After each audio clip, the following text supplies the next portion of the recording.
Hey everyone, welcome back.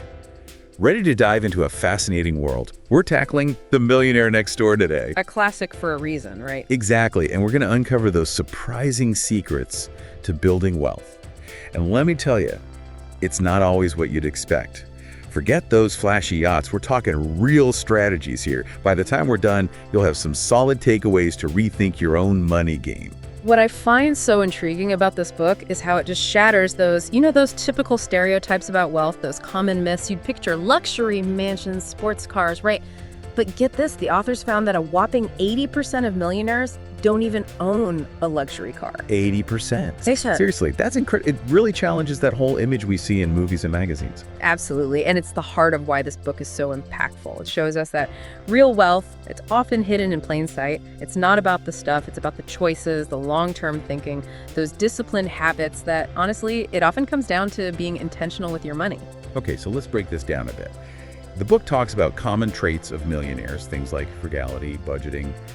But if it's not about being, well, cheap, what does that frugality actually look like for these folks? It's about being smart, resourceful, even, and this is key, even when you could easily afford to be the opposite. There's this great example in the book, a millionaire who clips coupons. Really? A millionaire clipping coupons? Not because he's struggling, but because he loves maximizing value. Yeah. He'd rather take those savings, invest them, and watch them grow. It's funny, most people would picture someone struggling if they were clipping coupons, not a millionaire. Exactly. It really challenges those preconceived notions we have about wealth, right? These millionaires, they get at those small, consistent actions. They add up over time. They build those significant gains. So it's bigger than just pinching pennies. It's a mindset shift. Exactly. They're playing chess, not checkers, with their money. Yeah. And that long-term vision, it carries over to how they invest, too. So no chasing after the latest hot stock tip or trying to get rich quick. No, not at all. They're incredibly patient. They're focused on that slow, steady growth over time. You won't see them swayed by market hype. They do their research, invest consistently, and here's the kicker. They often hold on to those investments for years, riding out those ups and downs in the market. It's a whole different approach than we usually hear about, right? All about beating the market, quick returns. These millionaires are playing a different game entirely. They are. It's a marathon, not a sprint.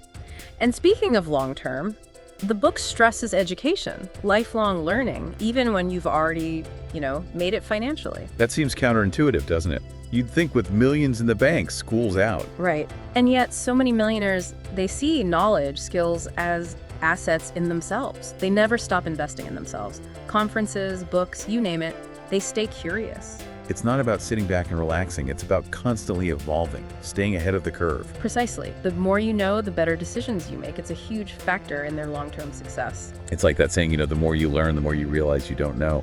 Seems like these millionaires, they've really taken that to heart. Totally. And speaking of mindsets, the book also dives into this idea of an entrepreneurial spirit.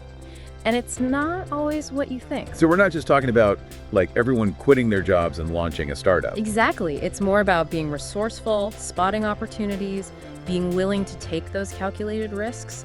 Could be a side hustle, maybe dabbling in real estate, or just finding creative ways to use your skills. Okay, so it's that proactive mindset, that problem-solving approach, more than being a high-risk entrepreneur. You got it. It's about creating value, no matter what path you choose. And you love those real-life stories, so let's get into some case studies from the book. Brings it all to life, Get me with them. All right, so there's this one story, a woman named Sarah. Started out average income, modest apartment, nothing fancy, but she was incredibly disciplined with her money, budgeted carefully, and consistently invested in real estate. Over time, she built up this impressive net worth, proving you don't need a trust fund to become a millionaire. Those are the stories I love. Seeing how someone like Sarah actually did it, it makes it feel possible, not just theory. Absolutely. And it highlights that gradual process. It's not overnight, it's that consistent effort over time. There's another case study, a guy named John, who turned his woodworking hobby into a successful business. Now that's living the dream, turning your passion into profit. What's his secret? No secret formula, just that slow and steady approach we talked about. He started small, kept his day job while building his business, reinvested profits, focused on the long game. No get-rich-quick scheme here. Love it. It's like tending a garden, Mhm. You got to put in the time, be patient, and eventually you reap those rewards. Exactly. And speaking of misconceptions, this book tackles some big ones, like that whole idea that most millionaires inherited their wealth. Oh, for sure. That's a big one. But the research actually shows the vast majority, almost 80%, are self-made. Hard work, smart choices, those core principles we keep coming back to. It's so easy to fall into that trap, right? Thinking it's all about luck or privilege. But this book really flips the script. And it's not just inheritance. Remember how we talked about millionaires not always living lavishly? Right. The frugality, modest homes, choosing long-term value over flashy spending. But why is that? If they have the money, why not enjoy it? Priorities. It's about financial security, freedom, leaving a legacy. Those things matter more than impressing people with material stuff. It's a whole different way of thinking about wealth, isn't it? Less about showing off, more about building a life you control. Exactly. It's that security, that freedom, that's the real prize. And honestly, that's something anyone can strive for, no matter where they're starting from. Absolutely. This book, it's a blueprint, a guide to a healthier relationship with money. But for our listeners who are ready to take action, what's a good first step? It might sound basic, but the book really hammers home the importance of budgeting. And it doesn't have to be this complicated thing. Even a simple spreadsheet can do wonders. Just start tracking where your money goes each month. You might be surprised what you find. That's often the biggest hurdle, right? Facing those numbers head on. But once you have that clear picture, it's like, okay, now I can make a plan. Right. You see those areas where you can tweak things, maybe cut back a little, start living below your means. And it's not about deprivation, it's about being intentional. Could be as simple as cooking at home more often, finding some free events instead of always going out, Small changes, big impact over time. And of course, got to talk about investing. The book really emphasizes that long-term growth, putting your money to work for you. Absolutely. Even small amounts, invested consistently, can grow significantly over time. Compounding interest, it's a beautiful thing. It's amazing, isn't it? These simple principles, but applied consistently over time, lead to incredible results. It really is. As we wrap up our deep dive into the Millionaire Next Door, I want to leave you with this thought. If most millionaires live relatively modestly, why do we associate wealth with all that extravagant spending?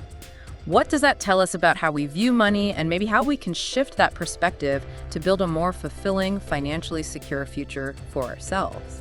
Such a powerful question. It's more than just our bank accounts. It's about our mindset, our values. So as you go about your week, think about your own relationship with money. Are you playing the long game, investing in yourself, in your future? Remember, those principles we talked about, they're a roadmap, not a guarantee. It's up to each of us to take that knowledge and create our own path to financial well-being. Thanks for joining us on this deep dive. Until next time, keep exploring, keep learning, and keep those financial goals in sight.